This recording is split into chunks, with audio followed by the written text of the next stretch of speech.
The next morning, Alk meets up with his friends and asks if they have any free time. Yura, Krasia, and Ornis all say yes, so Alk asks what they had in mind.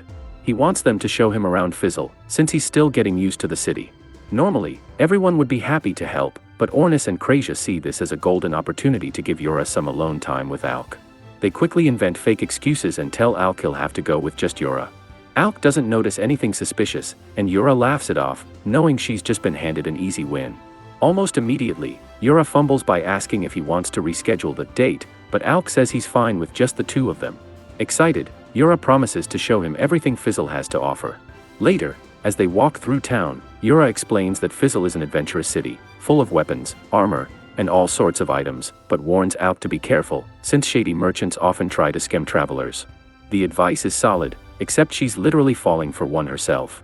A merchant is trying to sell her a miracle pill that supposedly lets you fight for days without sleep. Alk immediately senses its dark aura and snatches her hand, dragging her away.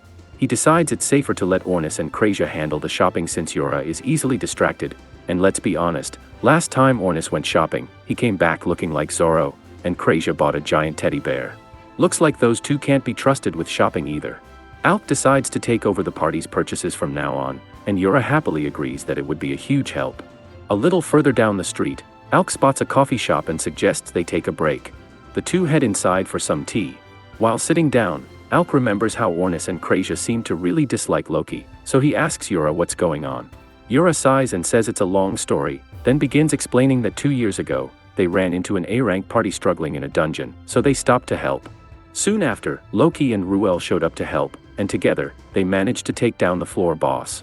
During the fight, Ornis got a little too heroic and took a bolt of acid spit in the back while protecting one of the A-rank adventurers. After the battle, Ornis tried to act tough, but his legs gave out on the way home, so Loki and Ruel had to carry him back. Everything was fine, until Ornis, while passed out, kept smacking Loki in the head with his spear. Eventually, Loki snapped and tossed the spear into the forest, never to be seen again.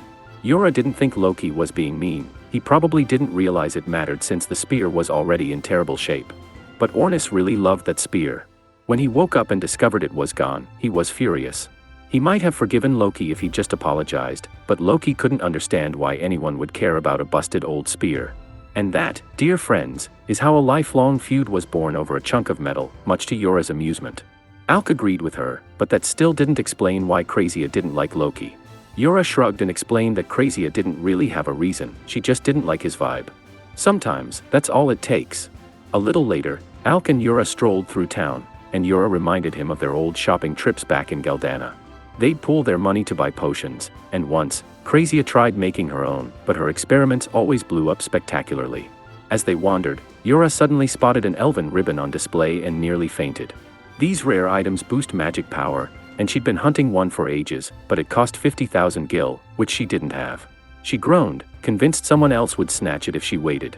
Seeing her disappointment, Alk decided to buy it. Yura blinked. "Are you sure you want to spend that much on me?" Alk grinned. "It's not for you, it's for the party. Your magic is basically our secret weapon." Besides, Alk was rolling in cash from all the money he'd saved while working as a court magician, so he figured he might as well get Yura something nice. Yura beamed and said she'd treasure it with all her heart, which made Alk grin like a fool. The two spent the day exploring the city, wrapping it up by watching the sunset from the clock tower. Yura asked what he thought of Fizzle, and Alk replied that he loved how free and lively everyone was, it made him feel like a real adventurer. Then Yura got a little serious. She wondered if joining her party had been what Alk really wanted. After all, she'd invited him right after he was banished from the royal capital, and she worried she'd taken advantage of his lack of options. She told him he could leave if he wanted. Alk shook his head.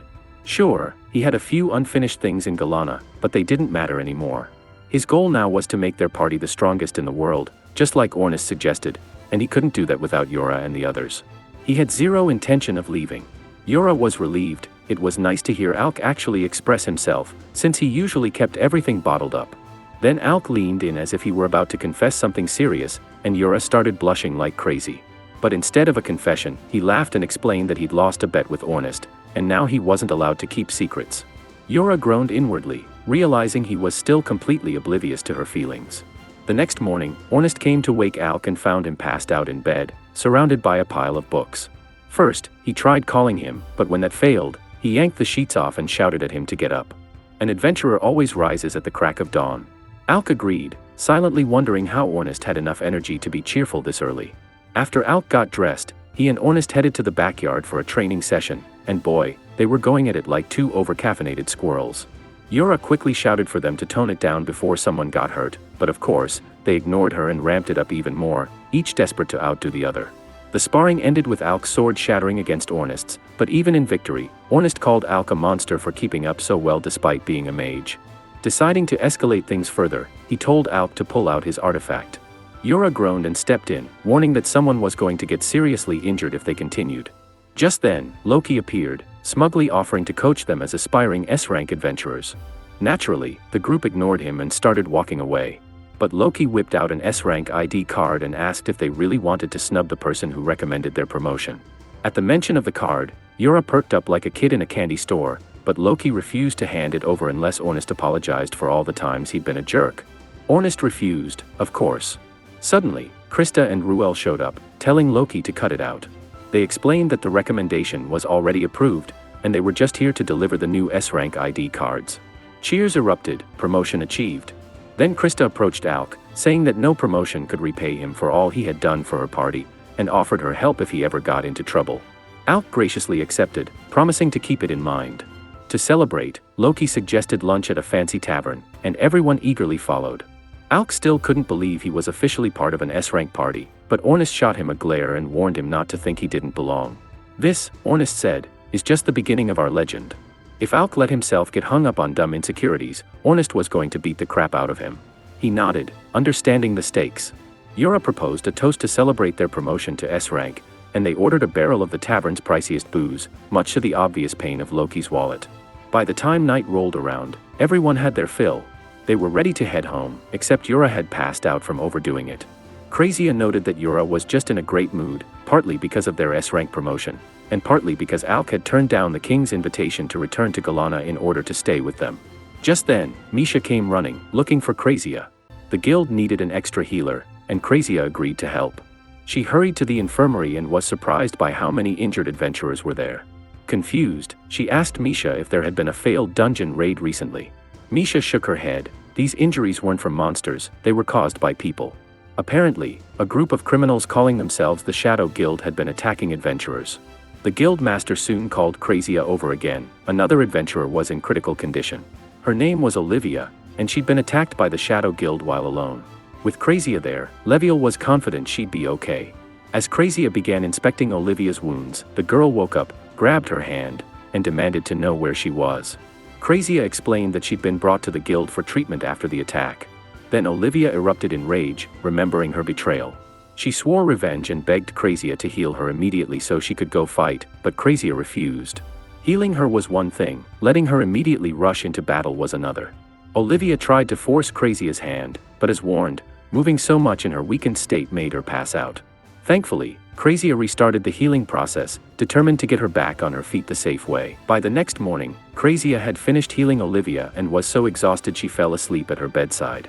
Meanwhile, elsewhere in the city, Alk was buried in the library reading about the arcane dungeon when a boy named Leorg approached him.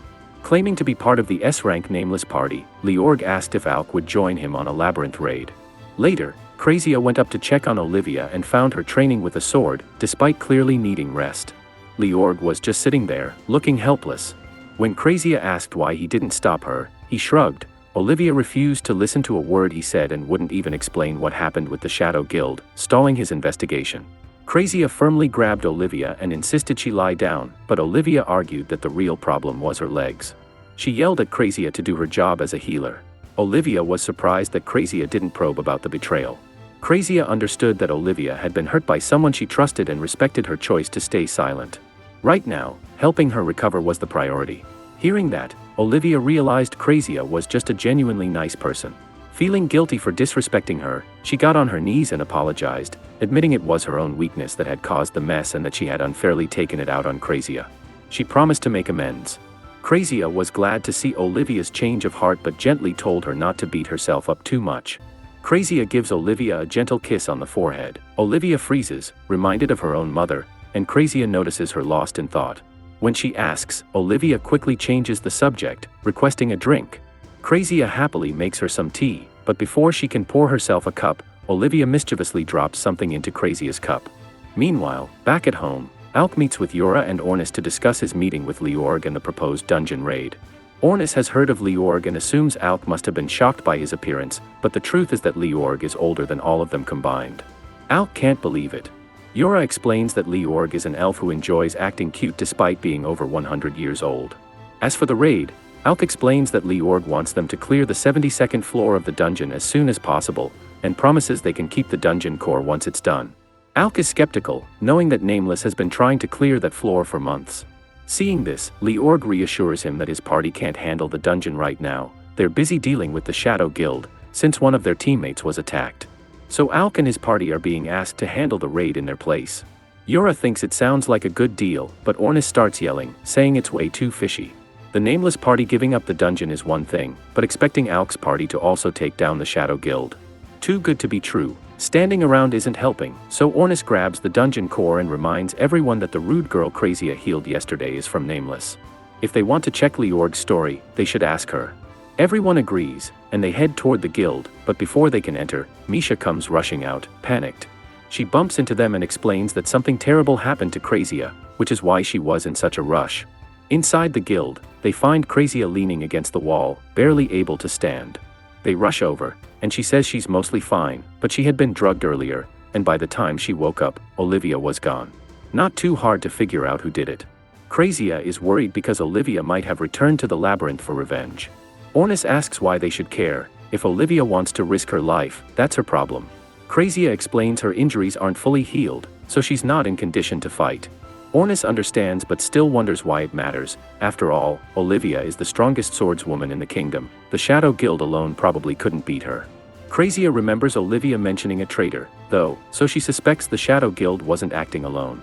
Someone else must be waiting for her in the dungeon. She says she'll go alone, but as she steps out the front door, she notices the others trailing behind her. They argue they can't just let Crazia face the dungeon alone. If she's set on saving Olivia, then they're coming too. Together, they head to the Labyrinth dungeon entrance, but Ornis looks like he'd rather wrestle a dragon than go in. Alk asks why. Yura explains, the dungeon is full of teleportation traps, and groups often get separated. Marbell adds that wandering around blindly is a sure way to end up lost or eaten, so everyone needs to be careful. Useful advice, but the group is still confused about why Marbell is here.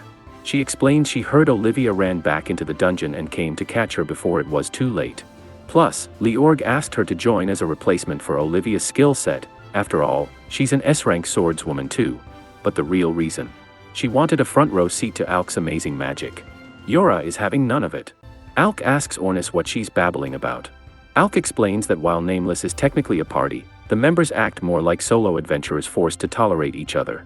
Leorg somehow convinced them to stick together, but otherwise, they prefer doing their own thing. Olivia, for example, hates anyone meddling in her affairs, which is why she refuses help from anyone. Marbell used to hang around Olivia during training, and at first, Olivia tried to shoo her off, insisting she preferred being alone.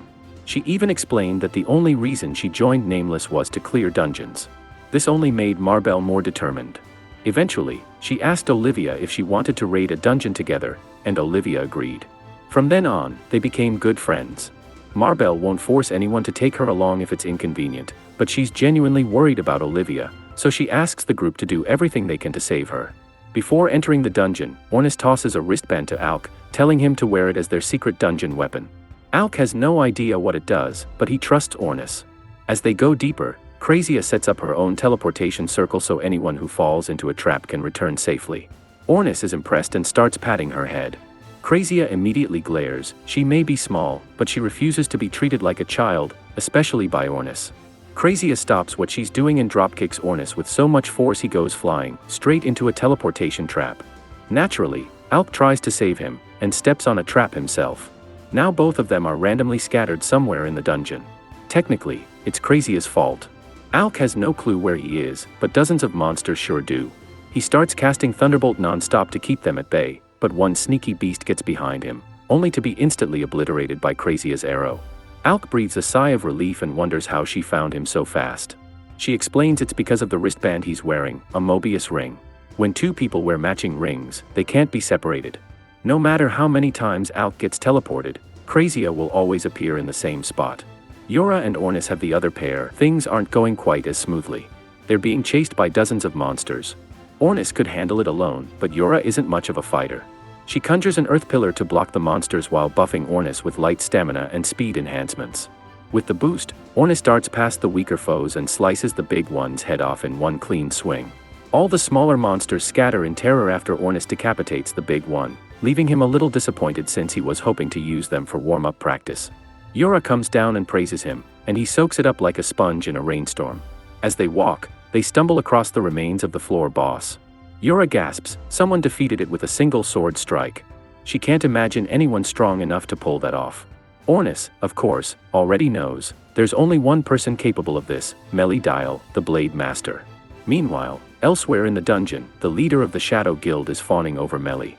Not only did he destroy the floor boss instantly, he also completely humiliated Olivia of Nameless. Melly shrugs, saying the only reason he could handle Olivia so easily is that he knows her fighting style inside out. The Shadow Guild leader nods, impressed. But it makes no sense. If Melly really knows an S-rank swordswoman like Olivia, why would he be helping the Shadow Guild instead of teaming up with her? Melly simply says his goals happen to align with theirs for now, but his ultimate wish is different. He doesn't care what the Shadow Guild wants, he's just here to grow as strong as possible and gather experience. Just then, a group of Shadow Guild members bursts in, reporting intruders spotted on the 72nd floor. The Shadow Guild leader orders his men to kill Melly immediately. Meanwhile, Alk and Crazia stumble upon Olivia, curled up in a corner with fresh wounds. She casually asks Crazia to heal her so she can keep moving, but Crazia refuses, knowing that if she does, Olivia will just dash off again. Annoyed but undeterred, Olivia struggles to her feet, ready to push through the pain. Alk and Crazia block her path. Crazia says firmly she won't let her leave until she explains herself. When asked if it's the Shadow Guild she's after, Olivia scoffs. Please. The Shadow Guild. I could beat them blindfolded. I'm after my former teacher, he's the one who let my mother die. She steps onto a teleportation trap to escape, but Alk and Crazia react quickly, blocking the circle before it activates. All three are suddenly dumped into the heart of a monster den. Surrounded, Alk charges in, but the sheer number of monsters overwhelms him. Crazia decides to heal Olivia so she can fight. She warns that creating a teleportation circle to escape will take time, so Alk and Olivia need to stall the monsters. Perfect, Olivia is more than ready. She leaps into the fray, effortlessly slicing off heads, while Alk struggles to hit the monster's weak points. Watching him flail a bit, Olivia can't resist a jab. Come on, Alk. An S-rank swordsman struggling this much. You need more practice. Crazia finally finishes setting up her teleportation circle and tells Alk and Olivia it's time to leave. But when she tries to activate it, the circle collapses. She quickly realizes this part of the dungeon has an anti-magic barrier. They launch their attack, and as Alk watches Olivia slice through monsters with deadly efficiency, he sees why she's called the best swordsman in the city. Determined not to look like a weakling, he kicks it up a notch, cleaving a monster in half. Olivia raises an eyebrow.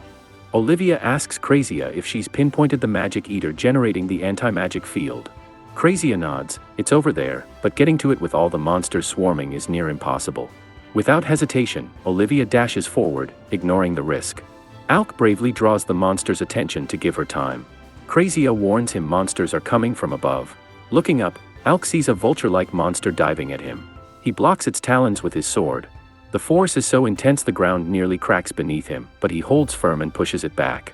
Unfortunately, the vulture keeps coming, and the rest of the monsters aren't giving him a break either. Alk is on the verge of being completely overwhelmed, but there's no time to panic. Fortunately, Alk manages to trick the vulture into taking out one of the giant cyclopes, one less monster to worry about. Meanwhile, Olivia charges toward the magic eater, which turns out to be a skeleton monster. With a swift stab through its chest, she destroys its core. The anti-magic field collapses. She yells to Crazia to start another teleportation circle. Now that Alk can use magic, he casts a 5-fold thunderbolt spell, incinerating the remaining monsters in a flashy blaze. They rush to Crazia before more monsters appear and are safely teleported out. Once safe, Olivia glares at Alk. Why didn't you tell me you were a mage instead of a swordsman? I feel silly criticizing your skills earlier. Alk grins sheepishly. Your advice was actually really helpful. But Crazia cuts in. Safe. Maybe for now. Healing magic isn't perfect. Keep fighting like that and those wounds will reopen, you'll be down for the count again. Recalling that Olivia mentioned a traitor killed her mother, Crazia gently asks for details. Olivia opens up. After her adventurer mother died, she was alone in the world, until Melly took her in. He trained her in swordsmanship, and she grew stronger each day. Melly became like a father to her. But everything shattered the day he revealed the truth. During a dungeon raid, Olivia had just showcased her skills to Melly, and he praised her strength. Then, without warning, he struck her down. As she lay dying, he leaned close and confessed, he was the one who killed her mother. Shockingly, Olivia discovered that Melly had once been part of her mother's party. It's possible that Melly really did kill her mother. The thought that she spent most of her life admiring the men who destroyed her world was almost too much to bear, and it drove Olivia to seek revenge, but he seemed to vanish off the face of the earth. The scars on her back are a constant reminder of Melly's betrayal, keeping her focused and furious. Alk understands that feeling all too well. After being fired from the royal court, he felt like he had nothing left, but his friends reminded him otherwise. He's sure it's the same for Olivia. She admits she has no friends. Alk counters that Lurorg and Marbell genuinely cared about her, but she couldn't let them get involved. As much as she craves revenge, she knows firsthand how terrifying Melly's swordsmanship can be. Seeing her dilemma, Alk and Krazia offer to help her achieve her vengeance. Elsewhere in the dungeon, Ornis and Yura are still wandering the twisting halls, mostly because Ornis keeps falling into teleportation traps. Yura can't shake her concern that Melly defeated a floor boss in a single swing. A moment later, members of the Shadow Guild appear. One of them is oddly munching on dungeon cores he'd stolen from adventurers earlier that day. Ornis and Yura confront them, and the guild members are surprised to see them. After all, they were told the intruders were from the Nameless Party.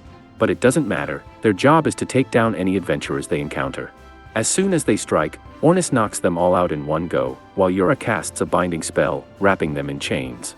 This outcome is exactly what Ornis expected. These members aren't particularly strong, and he's baffled about why they were eating dungeon cores, since it clearly hasn't made them any stronger. Yura questions the leader about whether the Shadow Guild is after the dungeon core from the last floor. He refuses to answer at first. But when Yura threatens to strangle him with her chains, he suddenly becomes more cooperative. He admits that his boss sent them to steal the dungeon core. Then Yura asks about his connection to Melly, and the men can't stop talking about how incredibly powerful Melly is, capable of taking down Olivia of the Nameless Party and the floor boss on his own. Ornis quickly realizes these aren't the real leaders, so there's no point in pressing further. Before they leave, however, the guild leader mutters a warning. He made a mistake underestimating the power of the dungeon cores he'd been eating. Consuming all those dungeon cores had allowed Gloria to absorb an immense amount of energy. In an instant, he destroys the floor beneath him, shattering his chains in the process. He leaps across the debris, snatching the now unconscious Yura, and shouts to Ornis that he can come down to the bottom of the dungeon if he dares. Meanwhile, Alk, Krazia, and Olivia return to the agreed-upon meeting spot, expecting to find Ornis and Yura waiting. But they aren't there, and Krazia begins to worry. They had all decided that if separated, they would meet back here no matter what. After a quick investigation, the group discovers a massive hole in the ground, something that definitely wasn't there before. The floor and walls of the dungeon were supposed to be magically reinforced, making such destruction seemingly impossible. Olivia peers down into the hole and spots Yura's hat stuck on a ledge. She tosses it up to Alk, confirming that something terrible has happened. At the bottom, the Shadow Guild members have brought Yura to their boss, Gloria. He explains that she is the redhead support mage they've been hunting. When Yura regains consciousness, she demands to know why she hasn't been killed yet. Gloria merely shrugs, saying he has his reasons, but he isn't one to monologue for no reason, leaving her confused. Just then, Melly interrupts, telling Gloria to stop wasting time and focus on the plan. Gloria claims it was just a joke, insisting he takes his work very seriously. A moment later, Ornis crashes down from above, plunging his blade into a Shadow Guild member's back. He immediately turns his attention to Gloria, who reacts swiftly, forming a crimson sword to block Ornis's attack. The other Shadow Guild member, still alive thanks to the energy from the dungeon core he had been devouring before Ornis stabbed him, wonders how Ornis found him so quickly. Then he notices the Mobius bracelet on Ornis's wrist and immediately understands its function. He swiftly removes the bracelet from Yura's wrist, knocks her unconscious, and flees with Melia to advance the next stage of their plan. Meanwhile, Gloria is tasked with staying behind to occupy Ornis, confident that he cannot be defeated.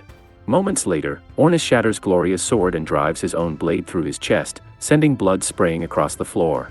Just when Ornis thinks the battle is over, Gloria rises to his feet despite the massive wound in his abdomen. He channels blood magic to fully heal himself and declares that he is now going all out. Ornis is shocked that Gloria healed himself so completely in just a few seconds, but he doesn't panic. His brilliant strategy. Hit him until he stops regenerating.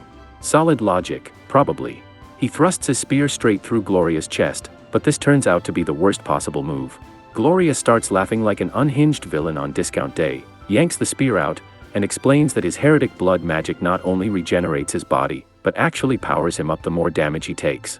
Before Ornis can react, Gloria slashes him again, and the power boost is obvious. Things get worse when Gloria forms a blood-made whip, because apparently his magic comes with a built-in weapon shop. He snags Ornis by the leg, swings him like a rag doll, and smashes him into the ground. With Ornis dazed, Gloria laughs maniacally, thrilled to finally beat on someone strong again, and decides it's time to finish the job. But Ornis refuses to stay down. He summons his spear back to him, except he doesn't catch it. Instead, he lets it fly past him straight toward Gloria. Gloria dodges, proud of himself for expecting a trick, but he definitely didn't expect the real attack, Ornis sprinting in with his fists. It's a classic Ornis move. Years ago, when he and Alk were still students, the two had a duel where Ornis accidentally launched his spear into a wall. Instead of giving up, he simply charged at Alk barehanded. That technique has now become his signature backup plan. Back in their school days, that duel between Ornis and Alk didn't end in a dramatic victory. It ended with the headmistress storming in, furious because they put a spear-shaped crater in the wall. As punishment, the two spent the entire day fixing it. When they finally finished, Alk praised Ornis for his genius strategy, saying he never expected him to purposely drop his weapon mid-fight. Since things like magic swords drain mana constantly, pulling off a weird distraction like that was actually super effective. Of course, it had been pure accident back then, but Ornis didn't want to admit that, so he pretended it was intentional. And if Gloria gets stronger every time he bleeds, fine, Ornis will just keep overpowering him until that blood magic runs dry. However, as Gloria lies on the floor, he bursts out laughing again. He can't believe Ornis is naive enough to think physical strength can defeat magic. To prove his superiority, he decides to show Ornis the true extent of magic by summoning a being known as Onces. Meanwhile, back at the guild, Levi is trying to have a serious meeting with Lorg, but Lorg is too busy inhaling every sweet in sight to pay attention. Levi asks if it's true that he chose Alk as his raid partner. Lorg confirms it and adds it shouldn't break any guild rules since Alk's party was recently promoted to S rank. He'd also heard the rumors that the five-colored magician had arrived in Fizzle, and he couldn't resist wanting to meet a mage who could use all five elements, a practically unheard of talent. Though he can't confirm whether the rumors about Alk are true, Levi agrees with Lorg on one thing. He's the type who won't believe anything until he sees it with his own two eyes. The idea that Alk and his party set a dungeon record years ago in Galdana still feels unbelievable to him.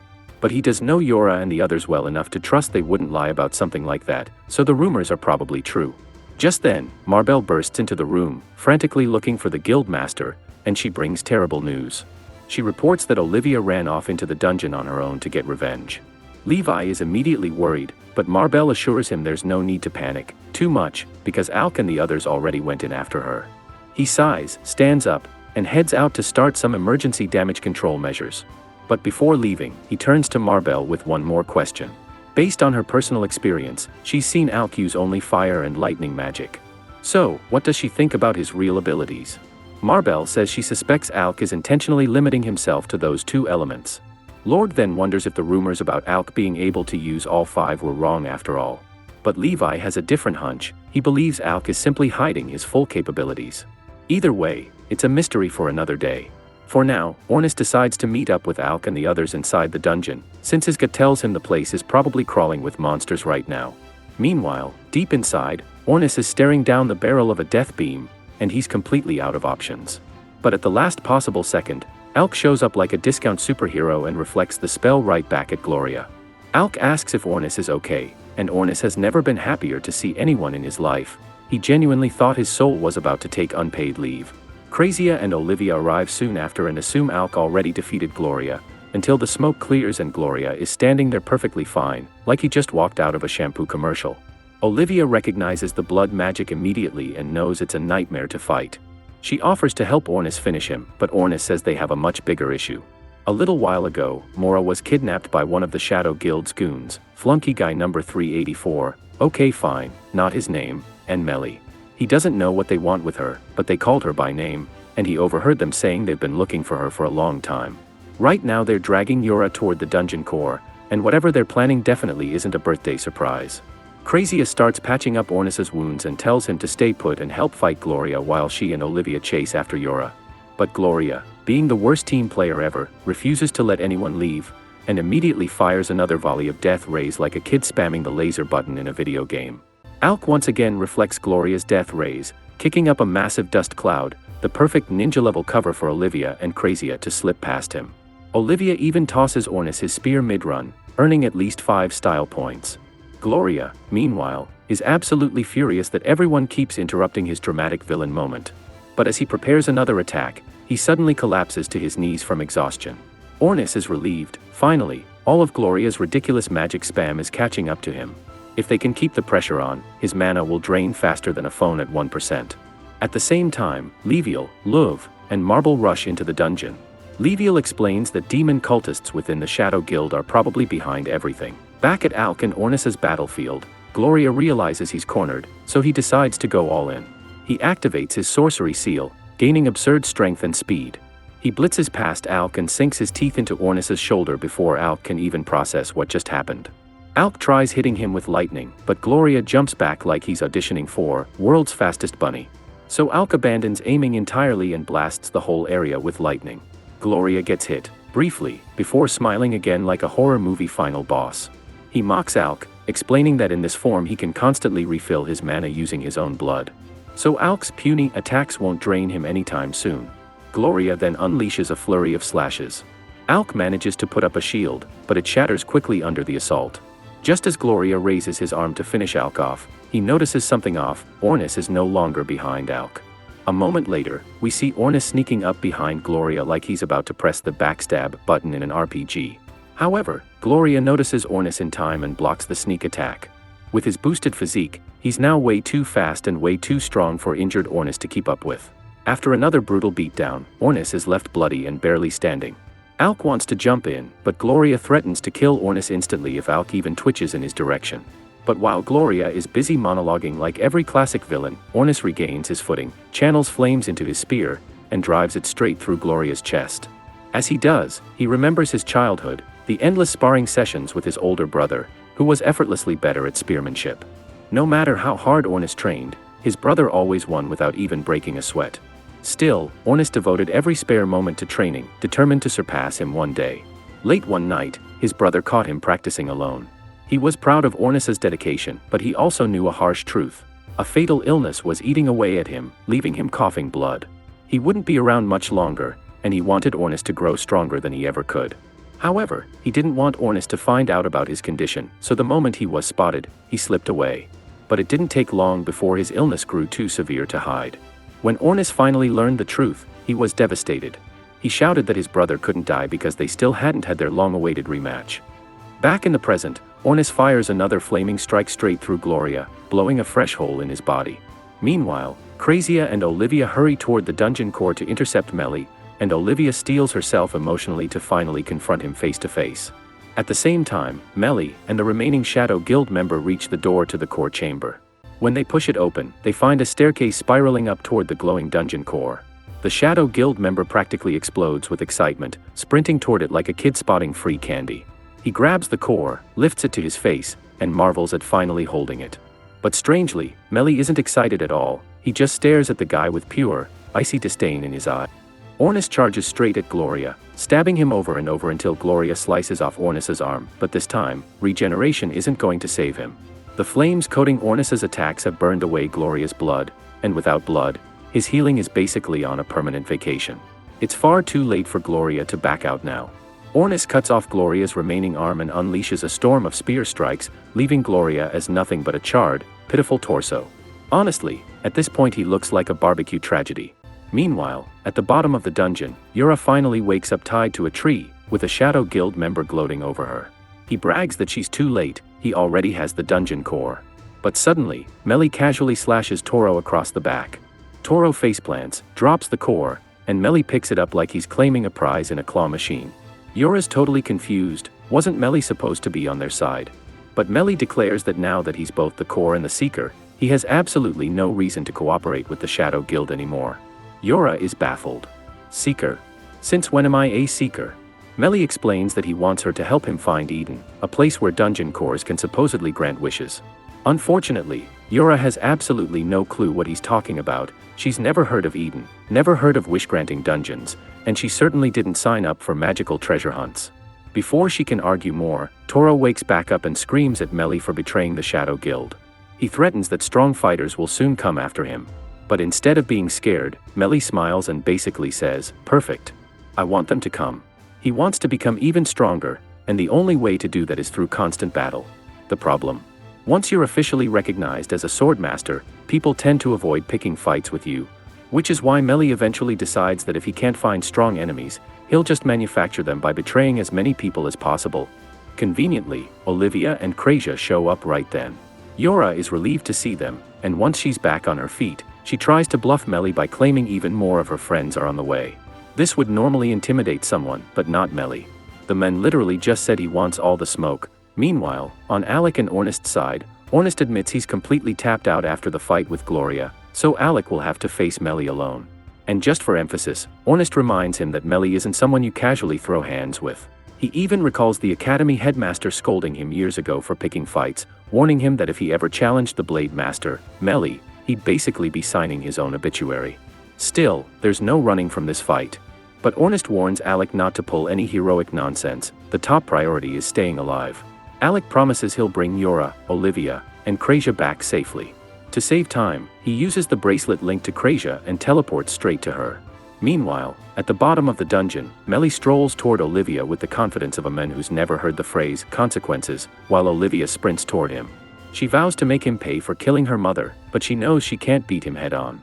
So she dashes past him, snatches Yura, and leaps to safety. Once they're clear, Krasia fires a volley of arrows straight at Melly, who now looks like he's having the time of his life. Melia barely reacts to the surprise attacks. He just pulls his cloak over himself like someone hiding from rain, except this rain is made of arrows. Then he calmly turns to face today's challengers. Yura, refusing to take any risks, instantly casts Bind, locking Melia in place while Krasia aims again. She tells Melia that he made a huge mistake letting them rescue Yura so easily, because now their formation is unbeatable, at least according to her.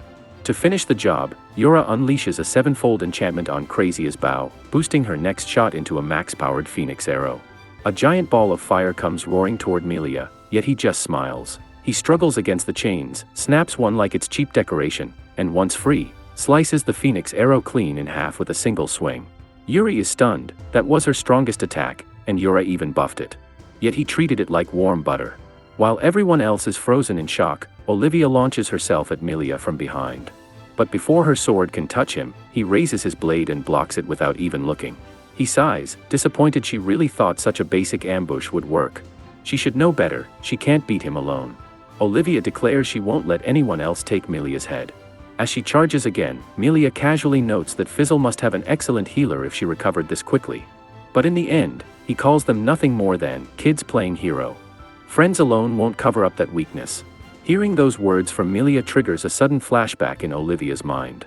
She remembers being a little kid, crying alone in her room, when Melia walked in and found her sniffling like a sad puppy. When he asked what happened, she explained that she got into a fight because some kids mocked her mother, claiming she must have been a weak adventurer to die in a dungeon, and refusing to play with Olivia because she was adopted. Melia didn't blame her at all. In fact, he said, "Yeah, you can't just let insults like that slide." Then he told her something she never forgot, that loneliness could become a source of strength. From that day forward, Olivia trained obsessively, determined to become strong enough to stand on her own, and to one day defeat him with her own hands. Back in the present, she charges at Melia and slashes, but he blocks it with a barely unsheathed sword and sends her flying back with a single push. He follows it up by kicking her straight into a boulder, which, honestly, should file a complaint for workplace abuse. Krasia panics and is about to rush over, but Yura quickly stops her. She warns that neither of them is skilled enough in close combat to get anywhere near Melia unless they want to become decorations on the ground. Even when Krasia fires another arrow, Melia casually catches it. Now he starts walking toward them, radiating pure murder, and the two archers have no idea what to do. Olivia shouts at Krasia and Yura to run, warning them that if Melia gets close, they're doomed. Unfortunately, it's already too late. He's right next to them, and his hand is already on his sword.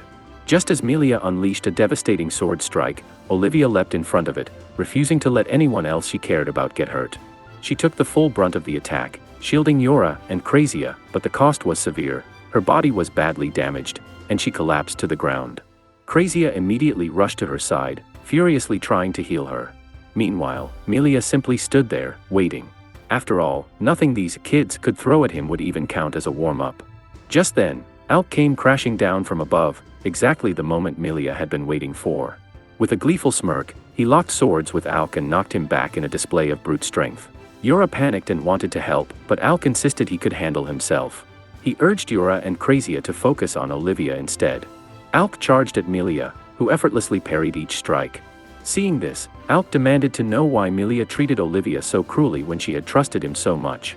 Melia shrugged and replied coldly that she wouldn't have been hurt if she were strong enough to defend herself. Her suffering was her own fault.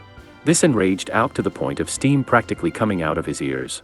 He lunged at Melia again, but this time, Melia sidestepped easily. "You need to take this seriously," he said. "I already know you're supposed to be an amazing magician, but if you think you can win without using your magic, you're sorely mistaken." Alk realized Melia was right. He couldn't hold back. He summoned his Thunder Dragon spell and unleashed it at full force. Melia just stood there, practically licking his lips in anticipation.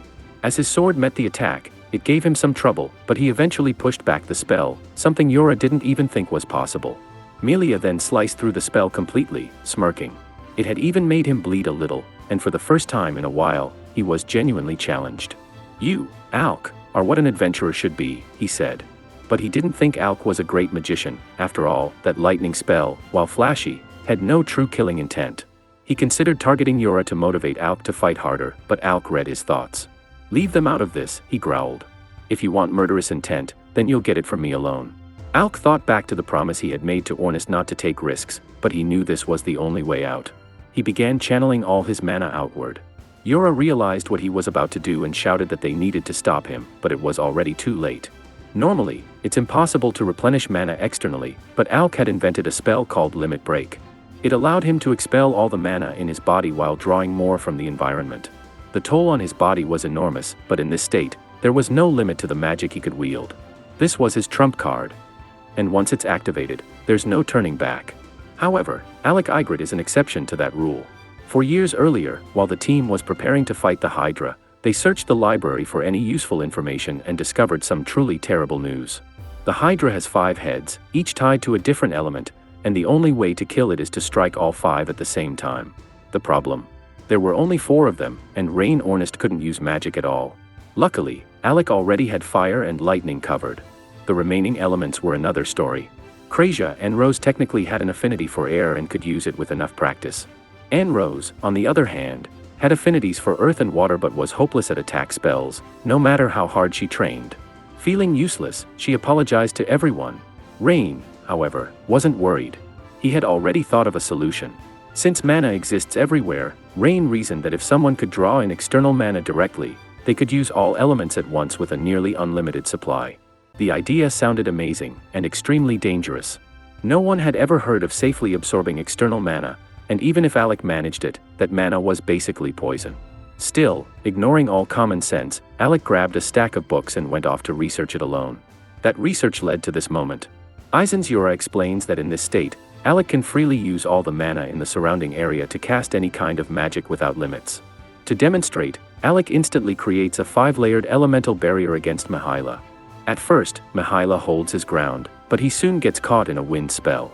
Though he cuts his way out, he still ends up with a wound on his chest, the first time anyone has ever injured him. Seeing this, Yura and Crazia become confident that Alec might actually win. Alec keeps up the relentless wind attacks, forcing Mihaila onto the defensive.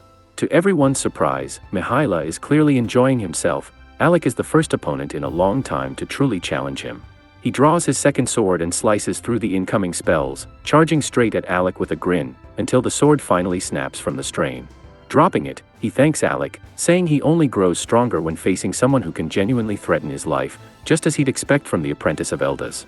Hearing that name shocks Alec, who immediately asks if Mihaila really knows Eldas.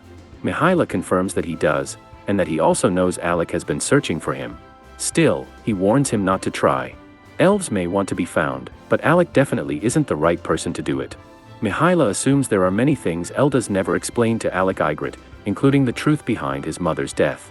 Alec was likely told she died from a plague, but Mihaila scoffs at that idea. Someone like Alec's mother wouldn't fall to something so trivial. Ornis demands to know what he means, but Mihaela only says that Alec will learn the truth someday. For now, he's done talking, and it's time to keep fighting. Pulling out the dungeon core, Mihaela channels its energy into himself and enchants his sword, eager to discover Alec's true limit. After all, there's no way Alec can maintain such a dangerous form forever. Elsewhere in the dungeon, Rain explains Alec's limit break to the others.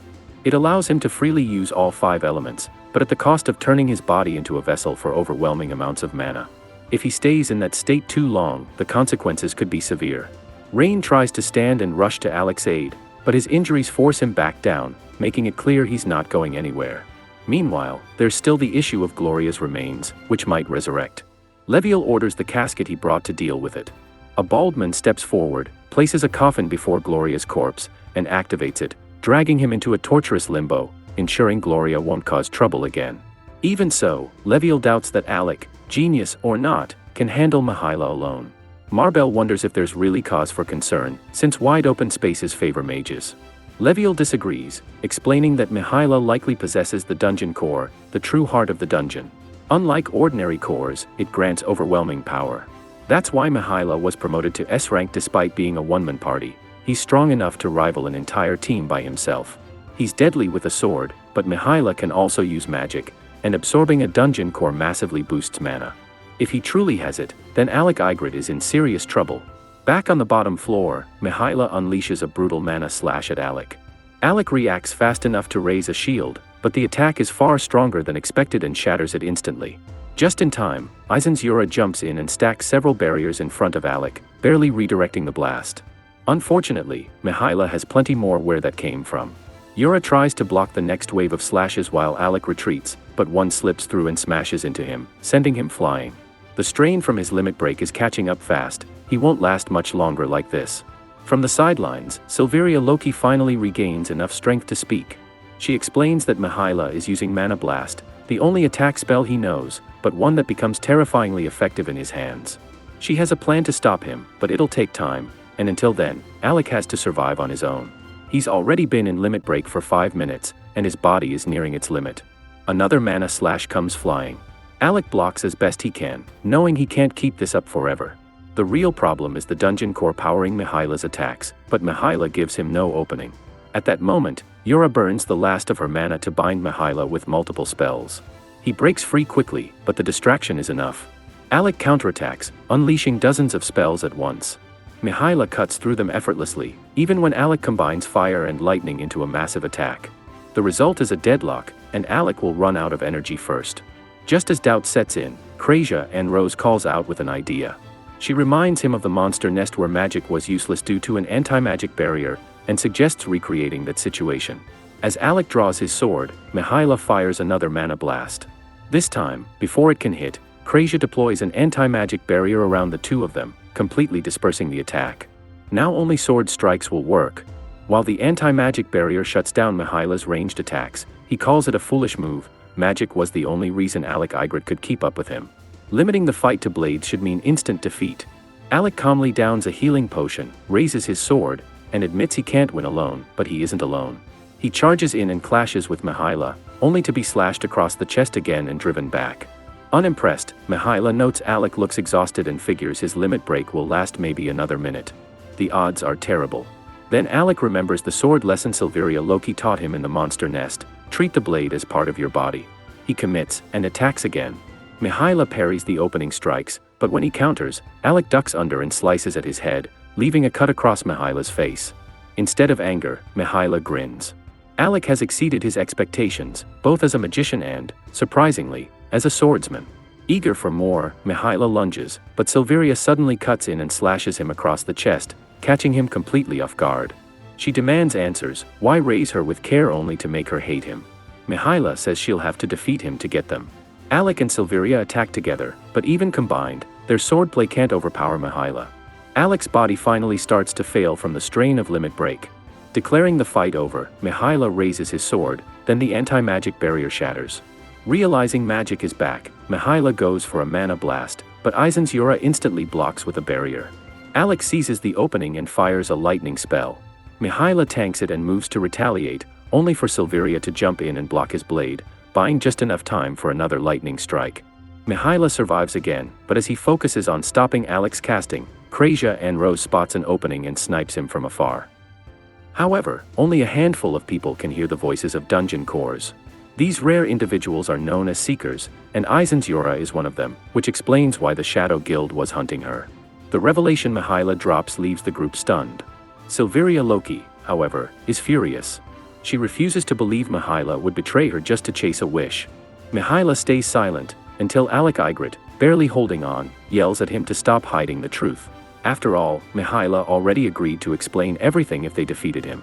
Realizing Alec is right, Mihaela finally begins to talk, starting with Dungeon Syndrome, a disease where the dungeon's power twists people into monsters. Back when Mihaela was younger, he was in a party with Silveria's mother. Despite his lack of close friends, the two worked well together. Years later, Mihaela found her collapsed against a dungeon wall, fully consumed by Dungeon Syndrome and barely recognizable. With what little clarity she had left, she mentioned a wish and begged him to fulfill it. Unable to fully hear her words, Mihaela believed she was asking for a merciful death before losing herself completely. As painful as it was, he granted her that wish. Afterward, Mihaela found Silveria and took her in. He trained her in swordsmanship, partly because she shared her mother's talent, and partly because it was the only thing he truly knew how to teach. Over time, Silveria grew attached to him, and Mihaela found himself enjoying her presence more than he expected. Everything changed the day Silveria called him her father. Instead of happiness, fear hit him hard. Guilt over killing her mother resurfaced, stronger than ever. Nightmares followed, visions of Silveria's mother calling him a murderer and insisting he had no right to stand by her daughter's side. Those doubts slowly ate away at him, making him question whether he had truly done the right thing. After all, Mihaela never truly heard what Silveria Loki's mother wished for. For all he knew, she might have been asking him to find a cure instead of ending her life. That uncertainty ate away at him until he learned about Eden, a land said to grant any wish. Convinced he could turn back time and undo his mistake, he abandoned everything to pursue it. He doesn't make excuses. Leaving Silveria without the truth was his choice, and he accepts that her hatred is justified. Believing death is the only fitting end, he tells her to finish him off. At that moment, La and Marbell arrive, with Marbell nearly crushing Silveria in a relieved hug. Seeing her like this reminds Silveria of everything she gained while training to defeat Mihaela. Painful as it was, it shaped who she is now. Turning back to Mihaela, Silveria says she has no intention of killing someone she has already defeated. Instead, she'll take him to the surface to face judgment for his crimes. Stunned, Mihaela warns her that sparing him won't erase her past trauma. To his surprise, Silveria calmly replies that she's willing to live with those scars because they don't define her. Hearing this, Mihaela realizes she's far stronger than he ever was, even if it still hurts to imagine the life she could have had if he hadn't been consumed by guilt. Soon after, Leviel arrives with the casket. It's been a while since he's seen Mihaela, and he's far from pleased. Even if Mihaela didn't cause widespread destruction himself, conspiring with the Shadow Guild makes him a criminal. Leviel bluntly tells him that if he was going to self-destruct, he should have left Silveria out of it. Mihaela doesn't argue, he already understands the weight of his sins. He simply tells Leviel to do his job as guildmaster already. Leviel calls over the casketer and orders him to prepare.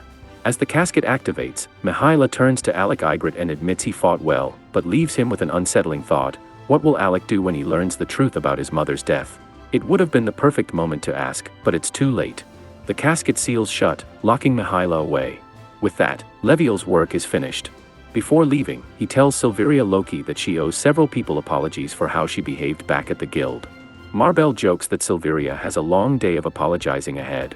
But as she pats her on the back, Silveria suddenly coughs up blood and collapses into the water. She had been pushing herself on sheer will despite the massive slash across her chest. Marbell urgently asks Krejia and Rose to heal her. At the same time, Alec starts feeling lightheaded from the strain of his magic and passes out as well. Later, Krejia heals Silveria, clearly annoyed that this is the third time she's had to do so today, especially after how rude Silveria was earlier.